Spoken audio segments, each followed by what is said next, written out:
I have sought recognition to comment about U.S. policy in Afghanistan. During the course of the August recess, in accordance with my customary practice, I traveled to Pennsylvania's 67 counties to take the pulse of my constituents.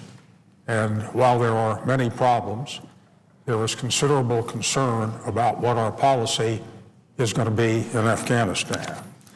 I note that at this time, according to yesterday's New York Times, there have been 821 American service members killed in Afghanistan.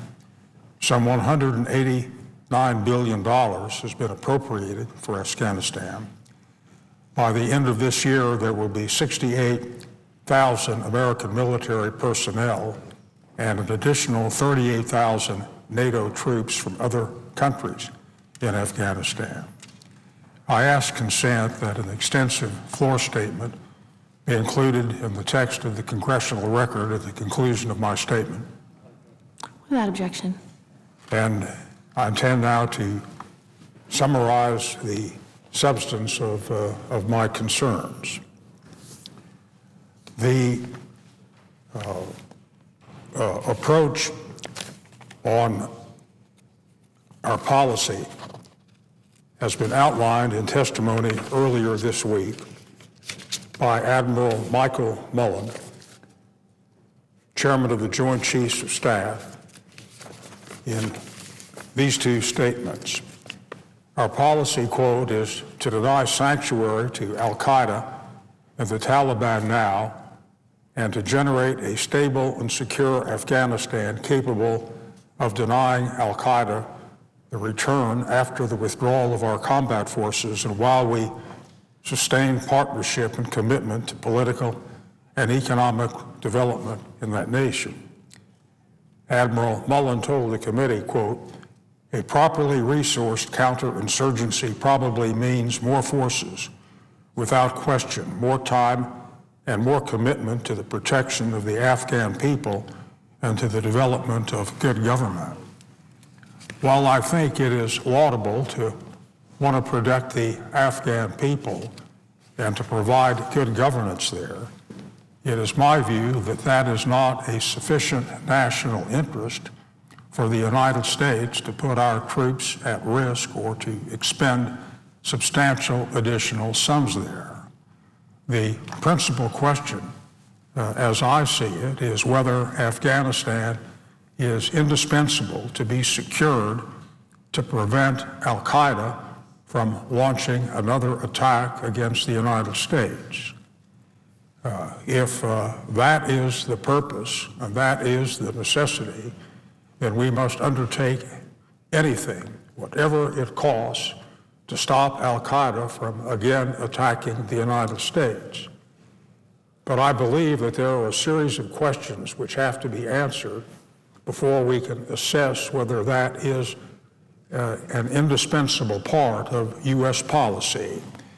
And toward that end, I have written to the Secretary of Defense, the Secretary of State, the Director of National Intelligence, and the Director of the Central Intelligence Agency on a series of questions which I think require answers before we can make an informed judgment as to whether the expenditures in Afghanistan are in our specific and key national interest.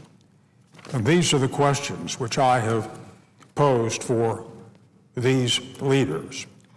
What are the prospects for military success in Afghanistan against Al-Qaida and the Taliban?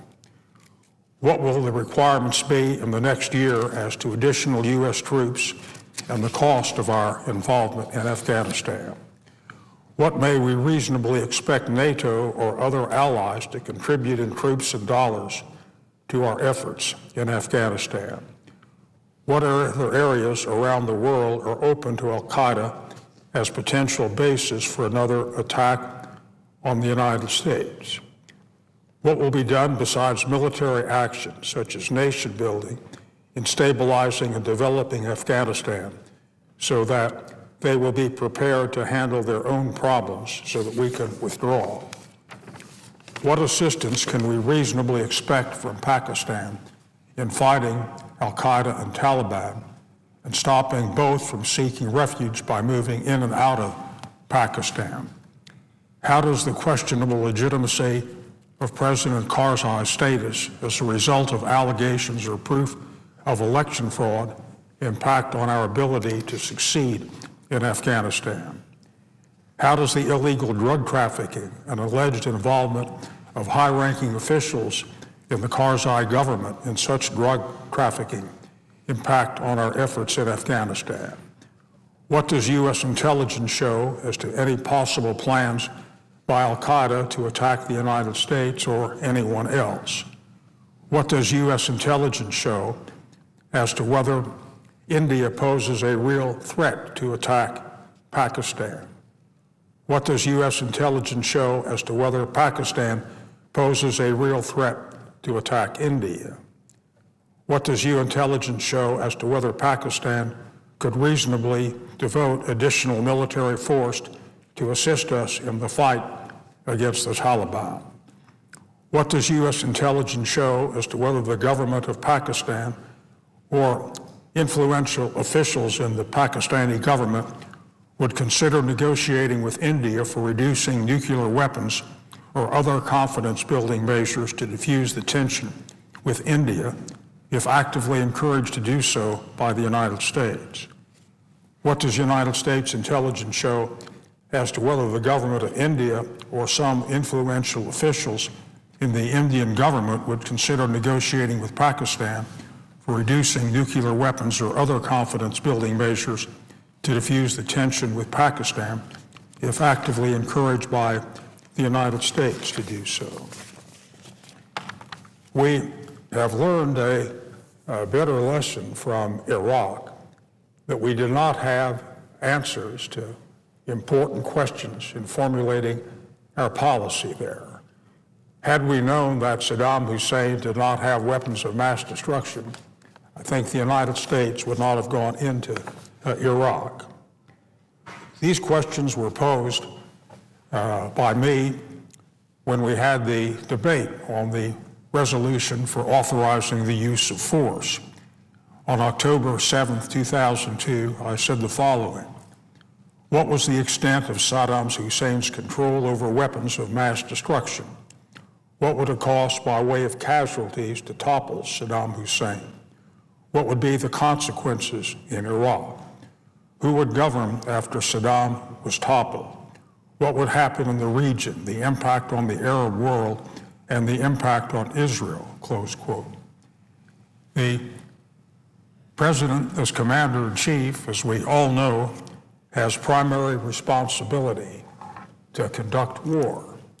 But the Constitution vests in the Congress the sole authority to declare war.